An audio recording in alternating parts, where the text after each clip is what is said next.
Hey guys, you're listening to the Energy of the Untamed Heart podcast, where we talk about uncaging your divinely gifted wild heart to be as free and expansive as you were born to be. My goal is to use our stories, guest interviews, and your questions to tease out what has been keeping your wild heart under wraps. I'm your host, Mielle Fox, and together we will shatter the myths of our old stories to set our wild heart free. So thanks for choosing you and showing up today.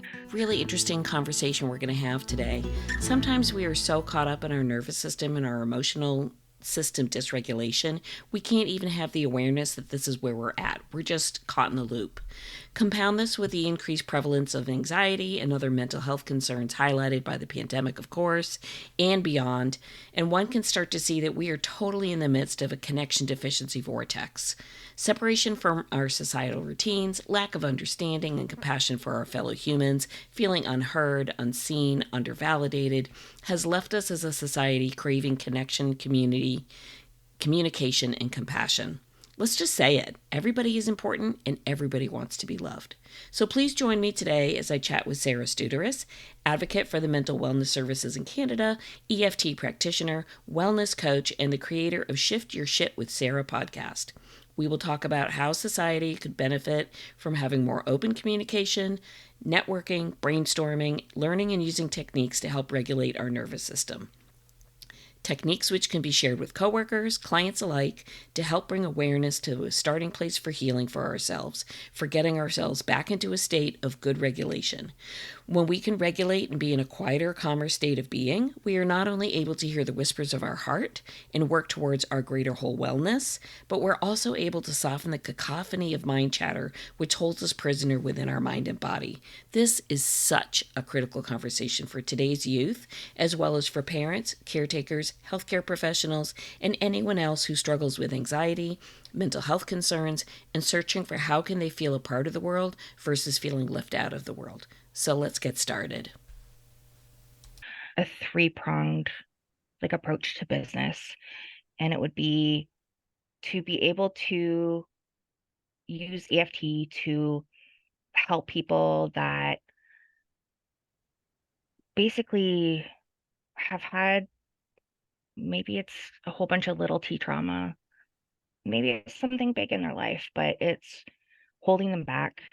They have limiting beliefs that they don't even realize that they're there, and they want change. They want something better, but they just don't know what it is or what the next step is or what to do. They just know they want more, and help them to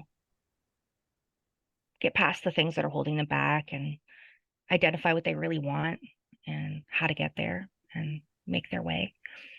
And for that business to have enough income that I can also donate time to, here it's called the CMHA, the Canadian Mental Health Association. So mental health organizations and domestic violence organizations, to be able to provide EFT as a tool for the people that are on waiting lists everywhere. The resources are spread so thin for mental health. I mean, health in general. Mental health is a big killer. And when you're on a waiting list for 2, 4, 5 years, and you're not given any kind of coping skills in the meantime, people aren't going to make it off that waiting list. They're going to die before they make it to their appointment.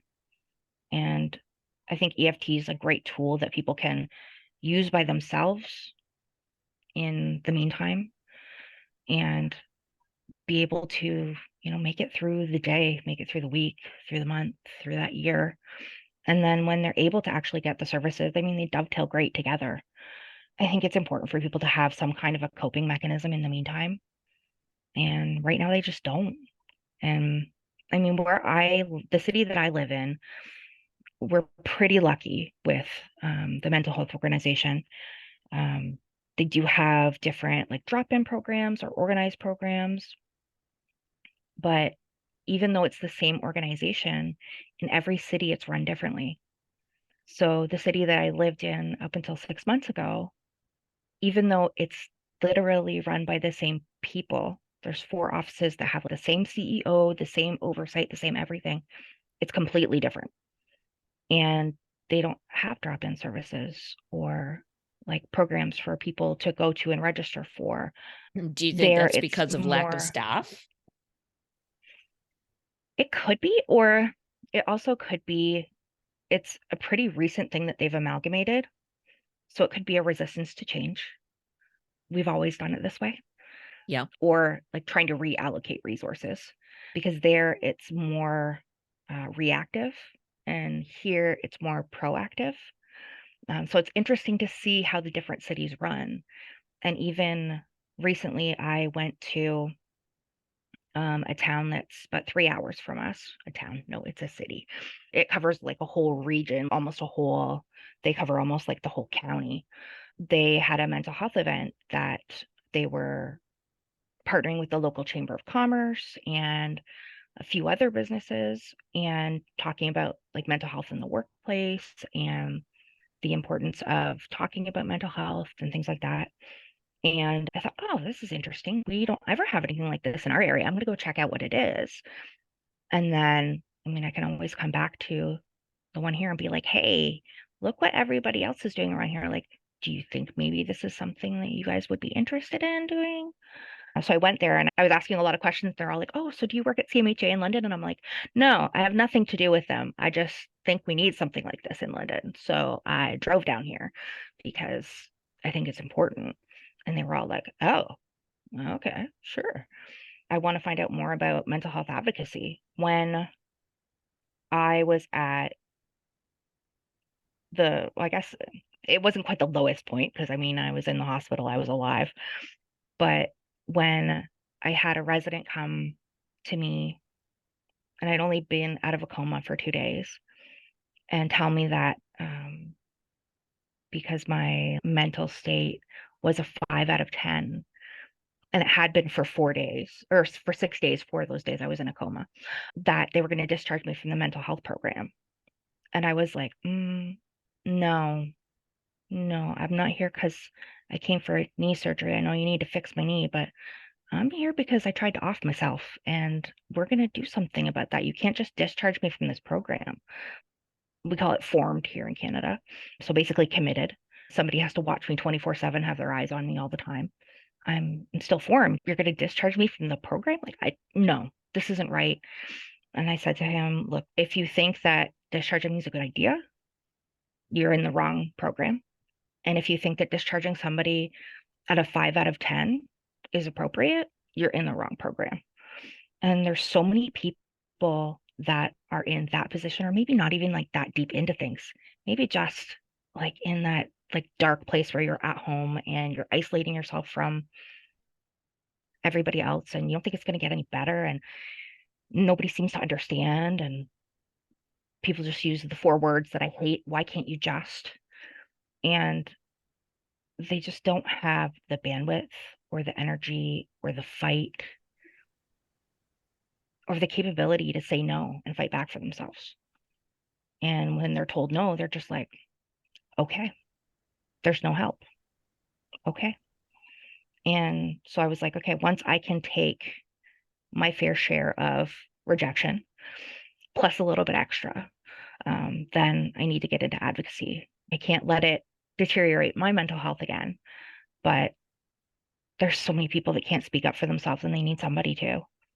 So yeah, that's part of what I would like to do. And then also the other part of it is to do a lot of speaking. Not only the importance of looking after mental health and destigmatizing talking about it and not using those 4 words, but also to let people know that it does get better and that it doesn't have to take 20 years. You can have the life you want. So to be able to speak not only to those people, but also to the policymakers and the people who influence the policymakers, to say, we're not at the solution yet. I don't have the solution. I don't know exactly what it is, but there's something better than this, and we need to work towards it. So those are kind of like the 3 parts that I'd like my business to be able to support: is helping the people that can afford a 4 fee service and can do one-on-one, or even potentially a group program, and having that be able to fund being able to donate time to people that can't or offer scholarships, and then to do speaking for awareness and to potentially change policy.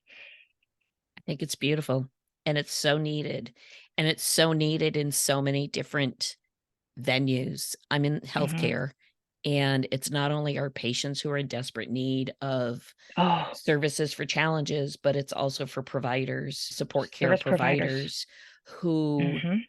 also have their own mental wellness issues secondary to overload, to stress, to burnout, Hmm. to what I call political squelching, meaning access to Hmm. services or access to Yep. funding or access to picket time, staff, you name it. You run into even things like how do people in certain careers and fields, how does their mental wellness get impacted by their sense of value and self-value when because an area is understaffed, they now bring in what we call traveling staff members from outside of our state, outside of our region, who are being compensated at 2.5 times the salary that The our people local that have. community people who have given their heart and soul to the picket, the office, the hospital, the whatever, even though the answer from the corporation standpoint is we need staff and therefore we will pay for staff externally, whatever that is, Hmm. the impact on the people who are the residents of the community who've given their heart and soul to the community, I can only imagine there must be a sense of what am I doing this for?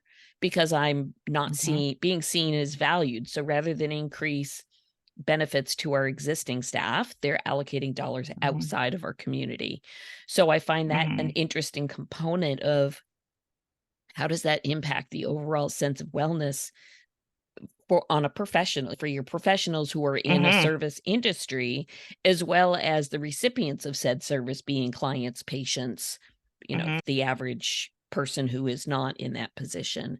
The second place that it just is replete, and I'm sure you have it in Canada, we have it everywhere in the US, is in our education system. The kids are falling Hmm. through the cracks. 2 years of homeschooling through Zoom for not just educators, but parents and families who, because of the pandemic, were forced to educate from home via Zoom and so on and so forth, but they weren't skilled to do the task. I mean, the Hmm. average parent is not educator trained to be an educator. Hmm. They're a parent. And to suddenly take on, oh, we have a 9 to 5 job, plus we have to be the teacher, plus we have to do the thing.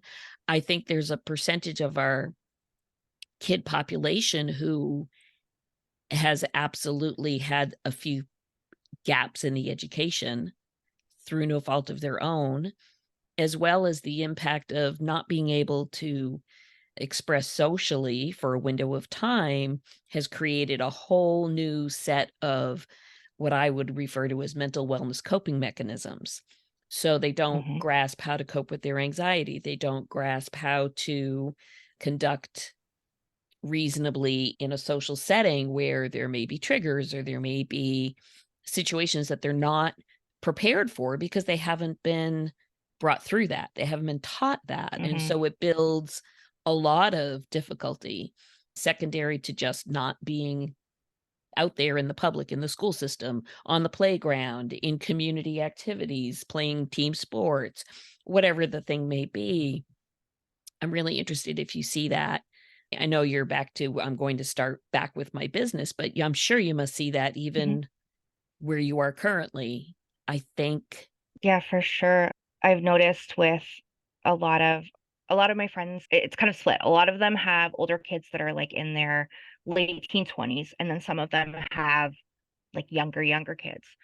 And some of them have kids that were born during the pandemic. And to see those children who are not used to being around people at all, and then you even do something like go grocery shopping, and there's so many people around, and they just don't know how to handle it.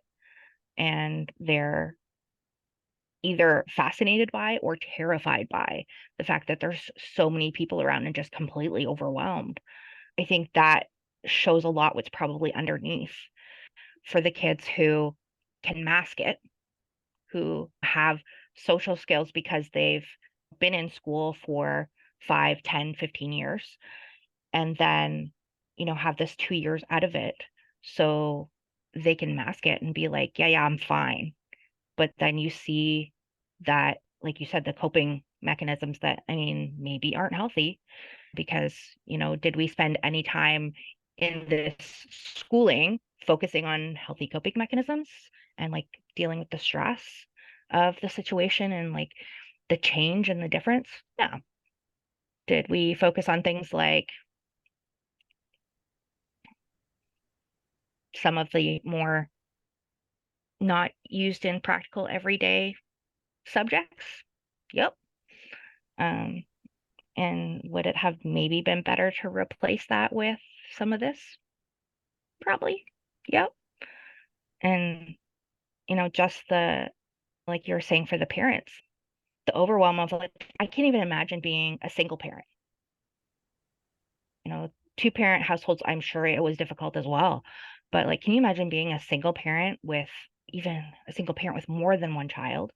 You've got to complete your job from home, or if you're a frontline worker, you've got to find somebody to stay with them all day, plus go to work, and all of a sudden pay for their care because they aren't in school. And then you have to help them with their homework, and then you have to look after the house and do everything else, and you're under all the same stress. It's crazy. I think the one really good thing that came out of the pandemic is that people that didn't struggle with mental health and didn't struggle with the overt feeling of overwhelm and couldn't understand it before can now understand it. And so a lot of people are like, oh, I get it now. But unfortunately, because now more people are struggling with it and the system was already overtaxed beforehand, and sure, we're talking about it more, but there's not more dollars going to it. It's, even more overstretched than it was before. Yeah. But I do think it's really positive that more people understand, and more people that are the logical thinkers that maybe are in the positions that maybe decision making can kind of more understand. I think that's a positive thing, but unfortunately, it's not a thing that's going to work itself out tomorrow. It's not like they're going to turn around and be like, oh, okay, I get it. So, like, let's work towards something. And they're just like, okay, I get it now. Yes, The this is wheels turn unfortunate. very slowly. I think the wheels Yes. turn very slowly in many areas, not just in mental health, but in many, many areas. Oh, yeah. But where I actually see the potential for a trend is just as you have sponsors for all kinds of other nonprofit organizations in whatever the vein may be, I absolutely see there is a potential to, shall I say, spread the word. For example, Hmm. spread the word that there's a tool here that can help many children, adults, Hmm. all populations. It doesn't have to be any Absolutely. particular population, but to utilize that as the platform and to show and share that in areas that can then potentially acquire, I'll call them investors, who Hmm. the investor's mission statement is, I want to contribute towards something that is going to up level in this Hmm. area or this area or this area. Absolutely feel that sometimes these investors are out there, but they are not aware of every need that is being asked for.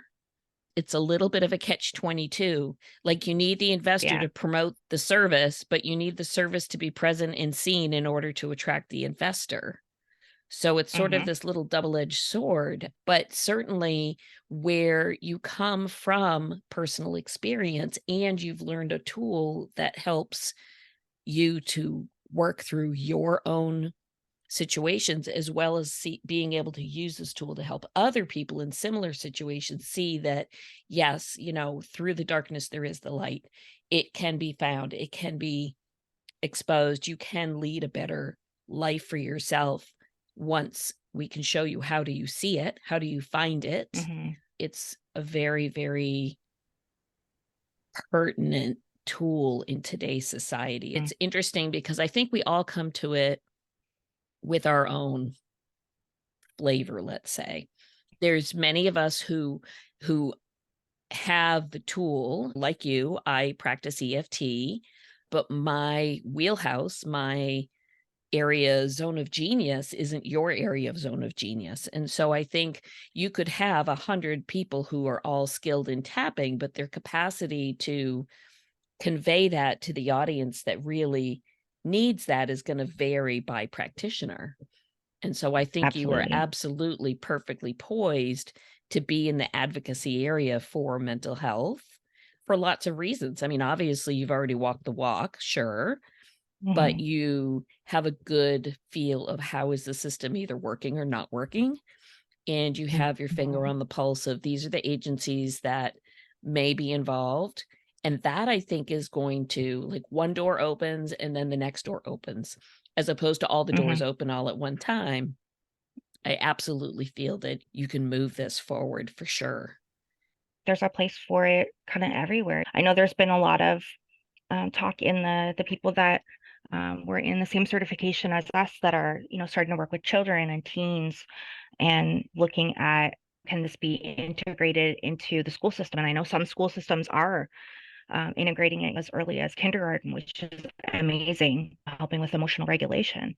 There's the corporate wellness programs, the bigger sponsors, even if they think about internally for their own people who, just they're finding themselves just completely dysregulated and the stress of extra time or being overlooked for a promotion or anything, just extra daily work or not feeling valued or feeling their worth in the workplace, being able to provide them with that tool for emotional regulation to be able to then potentially have the conversations that are difficult. I mean, I know thinking back to when I was working in corporate jobs, it was so difficult to have those difficult conversations because I was so emotionally dysregulated and had no idea what the heck that was. I just knew that I was on the verge of tears all the time and like easily upset and sensitive. It was so difficult to have those conversations, even if they would broach them, because I would just cry. And then they'd be like, okay, I am backing away slowly, and nothing would get resolved. To be able to provide that tool so that people can feel on a more even keel so that they can even have the capacity for problem solving or for talking about the things that they see that could be potential improvements. But they got to find a tactful way of approaching it with management or something like that, where it takes that extra bandwidth. And so many people just don't have it right now.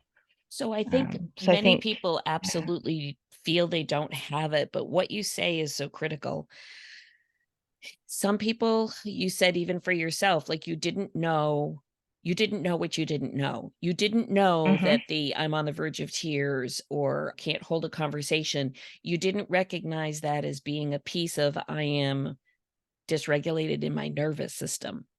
And I think Hmm. there's probably a large group of the population that feels very much the same. You don't know what you Hmm. don't know until you do. And if you don't have even prior to having the tool of EFT to help you regulate, I think the step that makes a difference to start to show people is this is what your dysregulation can look like. It might show up Hmm. as whatever, Hmm.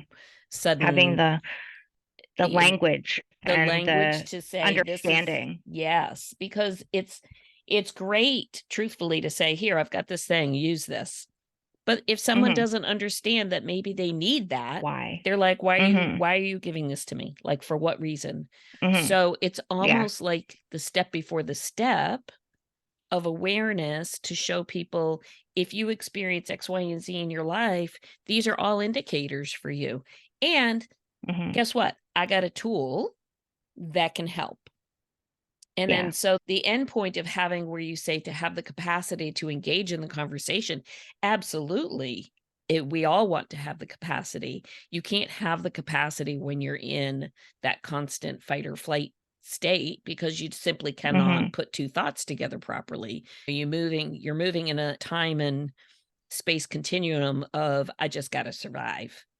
And Mhm. so I think your ability to bring that forward for people to see, okay, this recognize that these things Mhm. that you feel are okay and they're normal and they're fine and they're not right or wrong. They are just Sure. dramatic expressions. It's information so that you can Mhm. then use that information to move it along in a different way if you choose to. And here's how. Mhm. So I think your mission statement is beautiful. I think there's absolutely room for all three tiers of your business for sure. Personal, professional, or corporate, whatever you want to call it, and advocacy for sure. Yeah, we need a lot more folks like you. You think that you're coping and you're doing all these things, and you think that that is like your normal baseline, but it literally is survival and coping. And things can be so much less stressful and so much easier. And because we've never known that, and it just keeps like building and it building and building and building and building.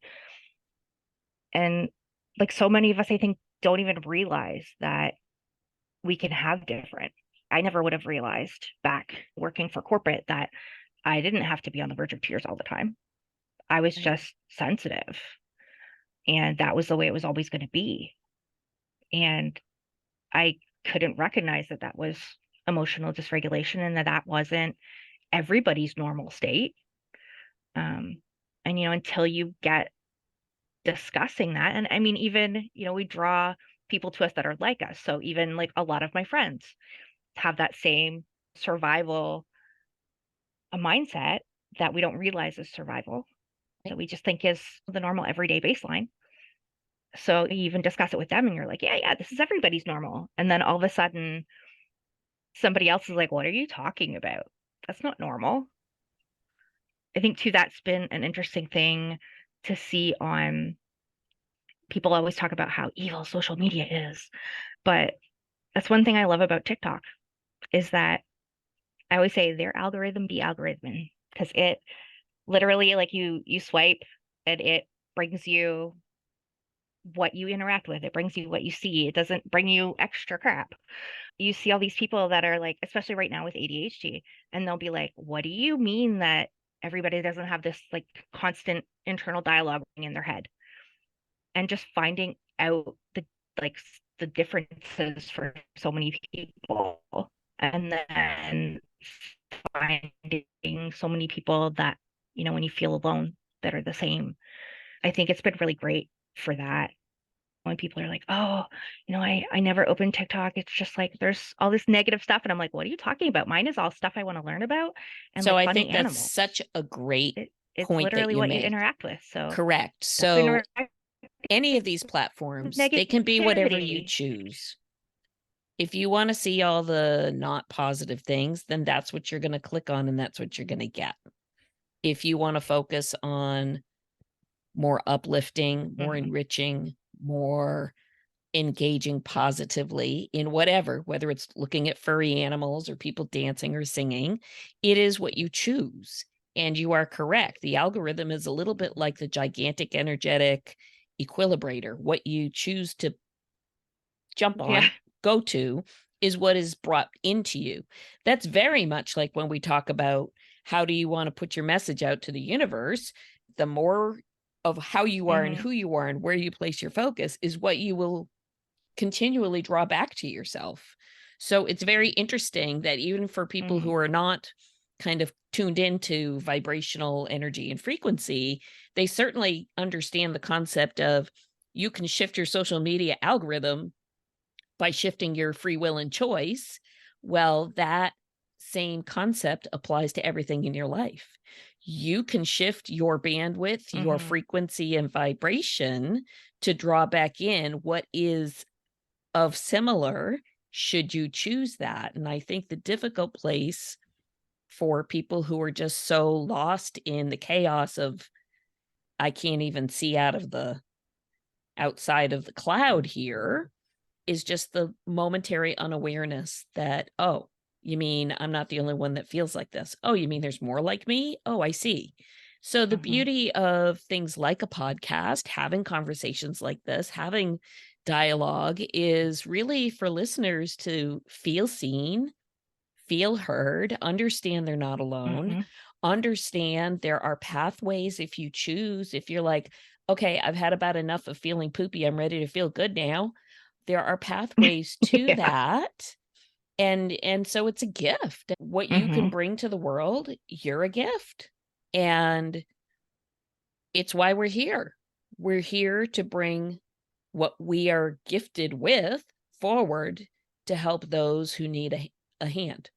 Take my hand and walk with me for a Mhm. little while until you can walk on your own. It's sort of like the mama Mhm. when she gets a hold of her little kid's hand and says, "Come on, honey, take my hand and you walk with me." And then pretty soon, Junior Mhm. can walk on his or her own. But there's that time where you need a little Mhm. help.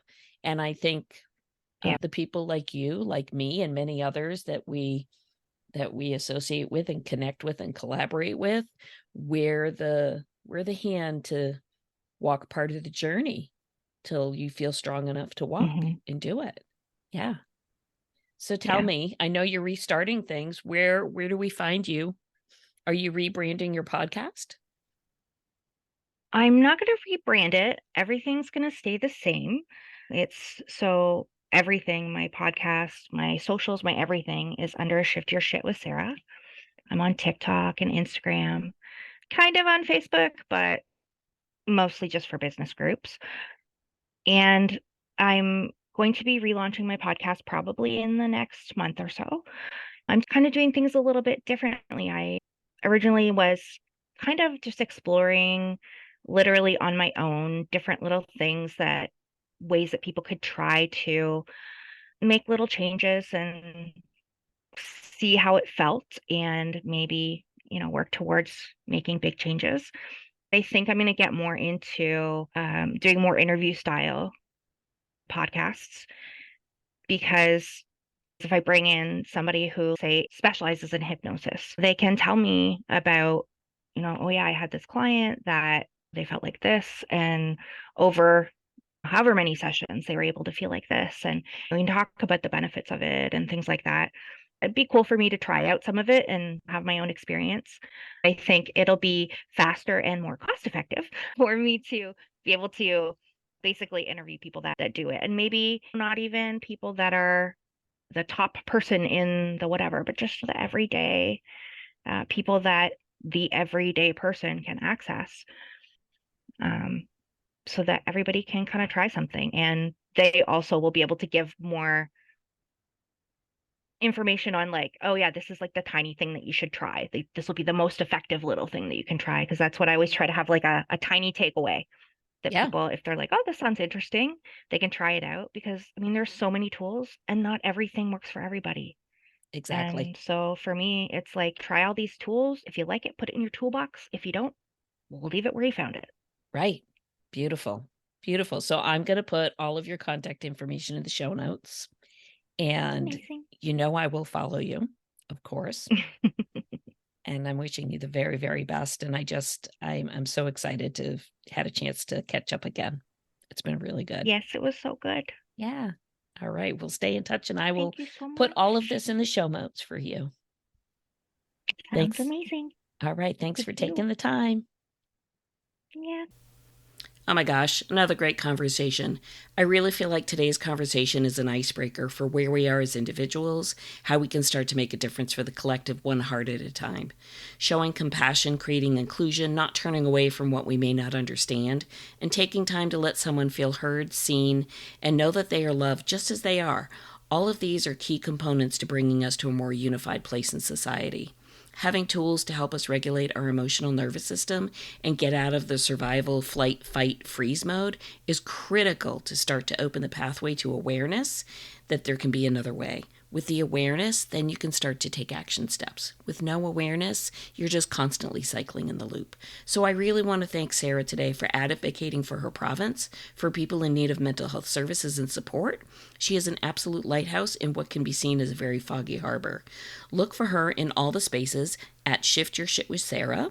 If you found today's episode insightful, please tag and share with a friend who might need to hear it as well. Subscribe so you don't miss any of the upcoming releases. Of course, as always, you can follow me on all the social media places, Facebook and Instagram at Mielle Fox, a private Facebook group, or on my website, www.foxdenenergetics.com. I'm going to leave some links for you in the show notes. There's some great stuff. There's usually something for everybody. Click on the links to see how I can best continue to support you as we explore more of the energy of the untamed heart. I can't wait to see you at the next episode, and as always, sending you so much love.